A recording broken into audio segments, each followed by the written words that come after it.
최고의 우정, 그리고 최고의 리더십. 어쩐지 전혀 다른 이야기 같죠? 그런데 이 두 가지가 사실은 하나의 이야기에서 만난다는 거 혹시 아시나요? 오늘 우리가 파헤쳐볼 고사성어, 바로 관포지교에서 그 답을 찾아보려고 합니다. 여러분, 관포지교 같은 친구 있으세요? 다들 한 번쯤은 들어보셨을 거예요. 근데요, 이 2700년이나 된 옛날 이야기가 그냥 진한 우정에 대한 얘기가 아니라는 거. 여기에 조직을 성공으로 이끄는 엄청난 리더십의 비밀이 숨겨져 있거든요. 자, 지금부터 그 비밀을 한번 파헤쳐 보겠습니다. 네, 맞아요. 사전을 찾아보면 딱 이렇게 나와 있죠. 관중과 포수가의 아주 깊고 변치 않는 우정. 하지만 진짜 이야기는 그게 다가 아닙니다. 핵심은 그 뒤에 숨어 있어요. 자, 이제부터 진짜 이야기로 들어가 볼게요. 이게 그냥 뻔한 성공 스토리가 아니에요. 오히려 끝없는 실패, 심지어 배신까지 겪고요. 그리고 역사에 남을 만한 정말 파격적인 추천 이야기가 그 중심에 있습니다. 이 두 사람이 나중에야 대단한 인물이 되지만 그전에는요, 정말 말도 아니었어요.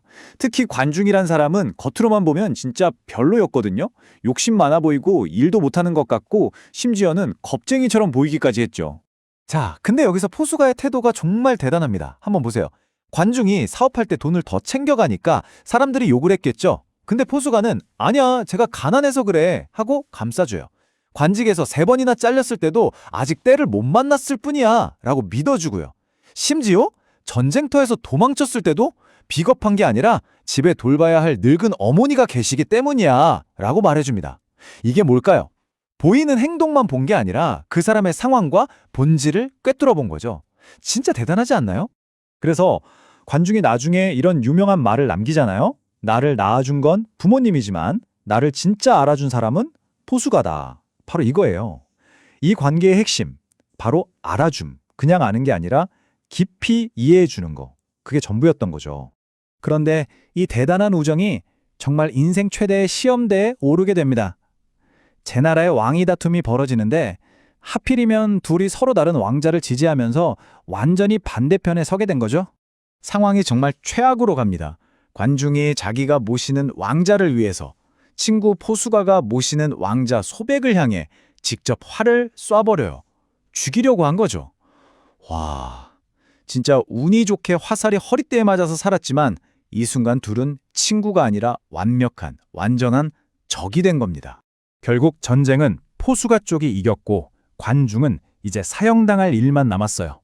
친구가 감옥에 갇혀서 죽을 날만 기다리는데 이때 포수가가 자기 인생을 통째로 건 엄청난 결정을 내립니다.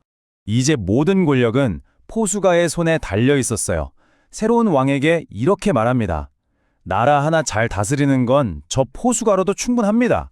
하지만 천하를 호령하는 패자가 되고 싶으시다면 반드시 관중을 쓰셔야 합니다.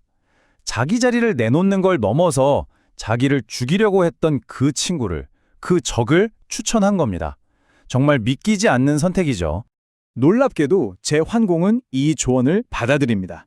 그리고 과거의 적이었던 관중을 재상으로 삼아 나라의 모든 걸 맡기죠. 재상이 된 관중의 생각은 아주 명확했어요. 일단 백성들 창고부터 채워야 한다. 먹고 사는 게 해결돼야 예절도 알고 명예도 안다. 요즘 말로 하면 경제가 먼저라는 거죠. 국가의 힘이 백성의 경제적인 안정에서 나온다는 걸 이미 그때 간파했던 겁니다. 그리고 이런 철학을 바탕으로 세금 개혁을 하고 소금과 철 산업을 국가가 관리해서 돈을 벌고 상업을 장려하고 또 사람을 쓸 때도 능력만 보고 뽑는, 그야말로 국가 전체를 혁신하는 정책들을 밀어붙입니다. 그 결과는요, 정말 어마어마했습니다. 그저 그런 나라였던 제 나라가 순식간에 춘추시대 첫 번째 패권 국가, 그러니까 당시 최강 대국으로 우뚝 서게 된 거죠. 그리고 제환공은 역사의 길이 남을 춘추 5패의 첫 번째 리더가 됩니다. 여기서 진짜 중요한 건 이게 반짝 성공으로 끝나지 않았다는 거예요. 관중이 만든 시스템은 워낙 탄탄해서 제 나라가 수백 년 동안 강대국으로 남을 수 있는 기틀이 됐습니다. 사람에 대한 신뢰 위에 세워진 시스템이 얼마나 강력한지를 보여주는 거죠. 자, 이 아주 오래된 이야기가 오늘날 우리 리더들에게, 그리고 팀을 이끄는 모든 분들에게 정말 강력한 교훈을 줍니다. 그럼 여기서 마지막 질문 하나 드릴게요. 평생의 은인이자 친구인 포수가, 훗날 관중이 죽음을 앞두고 자기 후임으로 포수가를 추천했을까요? 이 대답에 이 이야기의 마지막 핵심이 담겨 있습니다. 놀랍게도 대답은 아니요입니다. 관중은 포수가를 추천하지 않았어요. 왜냐?